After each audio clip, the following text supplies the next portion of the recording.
Proceed Halftime Report. It's time for the Proceed Halftime Report. If you need seed, think Proceed. With us today is Adam Smith, the sales manager, district sales manager here in our area. Adam, thanks for being here. Obviously, go Bison. Let's talk about your Liberty soybeans and what's happening with those. Yeah, so there's a lot of guys having a lot of resistant weed issues around the area. Water hemp being one of them, common ragweed another one. Kochia out west, Liberty Link soybeans is one way we can combat that. We have a great supply of Liberty Link soybeans this year. Seed is usually a little bit cheaper. The system works awesome. If treated right, it will take care of your resistant weeds. And your Extend soybeans as well? Extend soybeans, those finally got approval for European approval. We're still waiting on EPA approval for the chemical side, but hopefully that's coming soon, and that'll be another way to get a different mode of action out there to take care of your resistant weeds. And I want to give you some time to talk about this because you guys always do a great job with the Right Choice program. We got about 30 seconds left. Tell us about your Right Choice program this year. Right Choice program, we're featuring Traeger grills as our top giveaway prize. You plant 600 units of soybeans, 3 different varieties, or 200 bags of corn, 3 different varieties, and then canola and sunflowers you can also qualify for, but that's our new top level.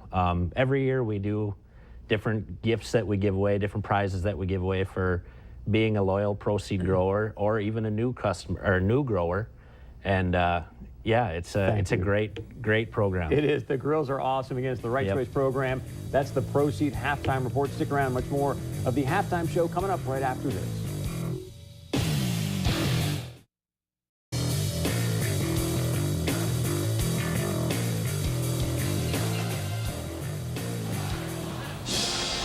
Welcome into the Proceed Halftime Report. You're taking a look at some of the plays from the first half. Darius Shepard with a big run there. That would get the Bison in scoring position to give King Frazier dancing a little bit. Patience. There you go. Gets a little help from Eastern Washington to take out their own blocker. That would make the score 7-0 on the 8-yard King Frazier run. We see the offense going to work here. Chase Morlock, this would have been a huge play. I think he'd have bounced and been gone on that one. Rule says helmet comes off, play has to stop. The Eagles get on the board in the second quarter with 12:54 to go. That's Gabrud to Cooper Kupp. Just setting FCS records. 60 touchdowns. That made it 7-7 here as Easton Stick on a 1-yard. This came after just some bonkersness out there at the Fargo Dome. We had reviews and everything. Bonkersness, that's a word, isn't it? Stick to Ilias here. 33-yard touchdown pass. That would make the score 21-7 with 6 minutes and 12 seconds to go in the first half. And I'm hoping we have, there it is. One more Cooper Kupp time. Yeah. Little push off, got away with something there. I think so. That's a difficult call there. That's really difficult there. Welcome into the Proceed Halftime Report. Our score 21-14 at the half. And Ryan, what are you seeing out of the guys? Well, it's exchanging punches right now. We're seeing a lot of reviews. We're seeing the officials get together, slow things down a little bit. I know that's frustrating for some Bison fans. I think the officials, though, have gotten everything right so far, which is big in the end of the day. But right now, both teams really feeling themselves out. They're both exchanging a couple of blows and pushing this thing farther. You're seeing North Dakota State do exactly what North Dakota State wants to do, and that is control the football. They're getting long drives. They're getting long plays. We're seeing things coming off the end. We're seeing a couple of short passes. Bison are doing what they want to do both offensively and defensively. Not too bad. Cooper Kupp has gotten away a couple of times. He's got 2 touchdowns. All in all, I think, though, NDSU goes into the locker room pretty happy. Yeah, let's take a look at those first half stats brought to you by the North Dakota State Seed Department. The rushing yards, that's what we expected out of Eastern Washington. They don't run the football too much. Passing yards, though, the NDSU has the advantage there. Yeah, Eastern Washington way down, just 134 passing yards in the first half. It's been a long time since that happened. And who'd have thought NDSU would be on top in passing yards? We knew coming into the football game, NDSU wanted to run the ball 40, 50, or more times. And then the Bison come out, throw it maybe a little bit more. But those are the lanes because Eastern Washington trying to take away the run. The Bison have gone to the pass and been successful. Right now you're still at kind of a 2-to-1 run to pass ratio. The turnovers, that was a big interception by Robbie Grimsley. Our guy that we nailed off at the pregame show, Eric Bachmeyer, creating a little bit of disturbance. Robbie Grimsley comes in and cleans it up. The Bison did turn that turnover into points, so that's big. And then that number down there at the bottom, my goodness, has this been an ugly game in terms of penalties? It has. North Dakota State been caught a couple of times on the blocking below the waist at the point of right at the snap. We're seeing NDSU, and I assume that is just a technique that they will coach themselves out of the second half. I'd be surprised if you see penalties like that again. But yeah, the penalty flags have been flying. A couple of rules. One we talked about in the pregame show that we saw come up in this one, and that was the hit below the knee of the quarterback on Eastern Washington to North Dakota State. The rule says any helmet or shoulder that hits below the knee or at the knee is going to be an automatic flag. On the replay, it may have been a little bit high, but that was the rule. I know on Fridays you wear the zebra stripes, so you don't want to really criticize these officials, but 14 accepted penalties, and there have been many more thrown. It's been an ugly game in terms of cleanliness. There's been a lot of laundry on the field there. The stat I want to bring to your attention, time of possession. The Bison, 17:59 in the first half.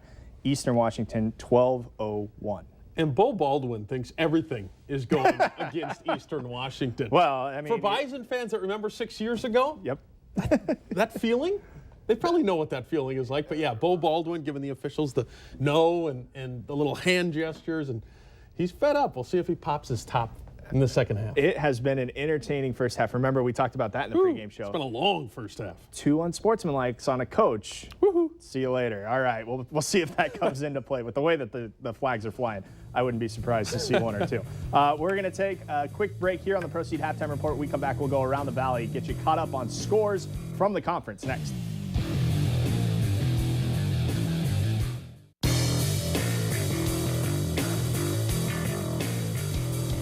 Welcome back inside the Proceed Halftime Report. We're going to take you around the valley. Our score at halftime, 21-14. NDSU with the lead over Eastern Washington. Alex Egan, Ryan Gellner here with you. Let's take a look at some of those scores from around the valley today. A lot of interesting games going on. We'll get to it in a second, but there's like a Big Sky Missouri Valley Football Conference challenge. Sure, you know, like the Big Ten ACC challenge in basketball, but that's kind of what's going on here today. These games are the FBS games for the conference right now, plus one more. Indiana State falling already in the cities to Minnesota, 58-28, the final there. That game at one point was 7-7, and then it got out of hand. Mitch Leidner, 4 touchdowns in that football game. Hey, that's not bad. Is it Carson Wentz good? That's the narrative out Minnesota there. fans will tell you it is. All right. Youngstown State trailing at West Virginia late in that one, 31-14 there. Weber State and South Dakota. This is the first one of our Big Sky Missouri Valley Football Conference challenge games, if you will.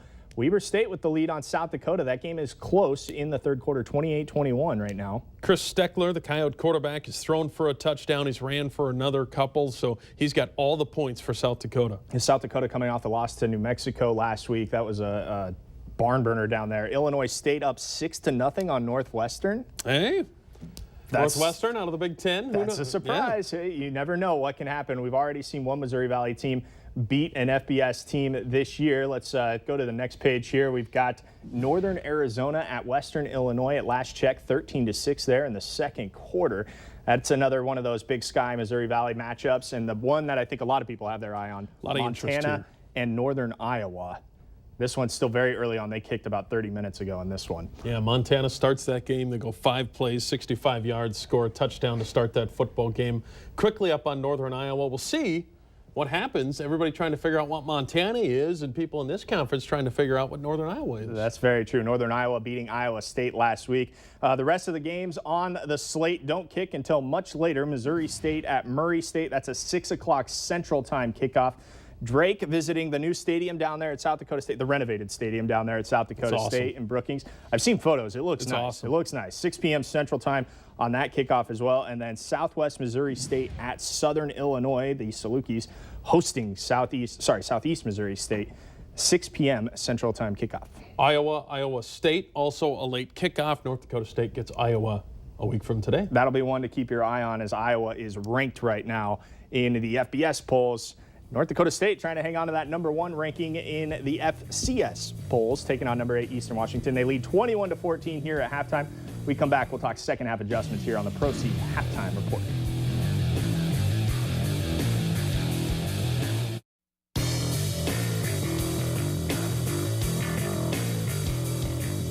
Welcome back inside the Proceed Halftime Report, a live look at the Fargo Dome where the Bison lead 21-14 over Eastern Washington. We'll welcome you back inside our Fargo studios here, and we're going to talk second half adjustments. Interestingly enough, we normally get a chance to talk with Coach Kleiman as he heads into the locker room. We heard right at the end there as we went to break at the end of the first half, Coach Kleiman did not want to talk. Now, his team has the lead, but it's unusual because he normally is a guy that follows those rules. He will talk. To me, that says that there's some immediate second half adjustments that he wants every minute he can in that locker room. Now, what those second half adjustments are, no idea. But I would expect NDSU switching something maybe at the line of scrimmage with those penalties that were called late there in the second half. Maybe that's something that Chris Kleiman wants to talk about. Maybe a different technique at the line of scrimmage. But I agree. I think it's something unusual that he would want every minute to get into that locker room and adjust something with his football team. Because he's not mad at officiating. He's not mad at something else that he wouldn't want to talk to a reporter.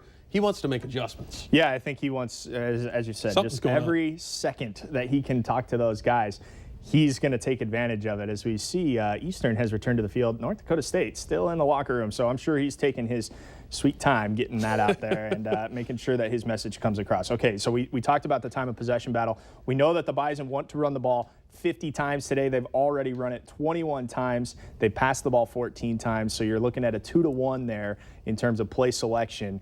You think we're going to see a heavier dose of run here in the second half? You know, it's a great question. Easton Stick is averaging about 17 yards a throw, which is really outstanding for Easton Stick. So maybe they have found something in that maybe they go away from the game plan. That's not like NDSU to go away from the game plan. I would expect them to run the football. If I had told you at the beginning of the game, sitting here at halftime, Lance Dunn would be leading the team with 32 yards rushing.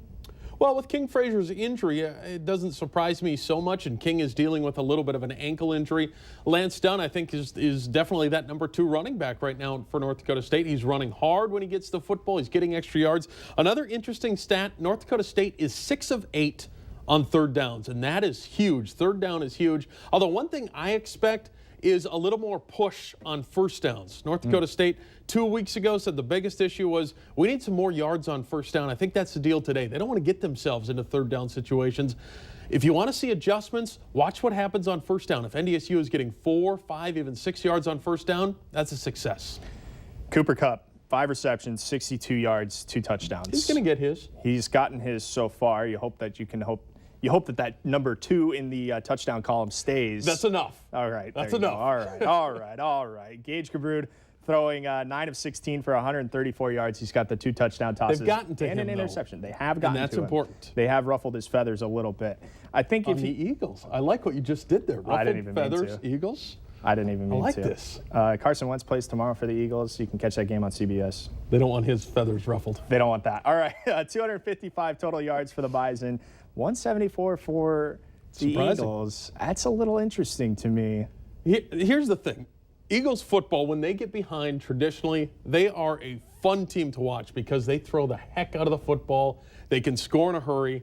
I don't want to see that. Bison fans don't want to see that. But if they're behind, you're going to get some football that, for an offensive mind, you're really going to like in the second half. It's the Chuck and Pray type offense. And it works for them. 21-14, our halftime score. We're going to get you right back out to the Fargo Dome for second half action. Brian Shawn, Lee Timmerman standing by.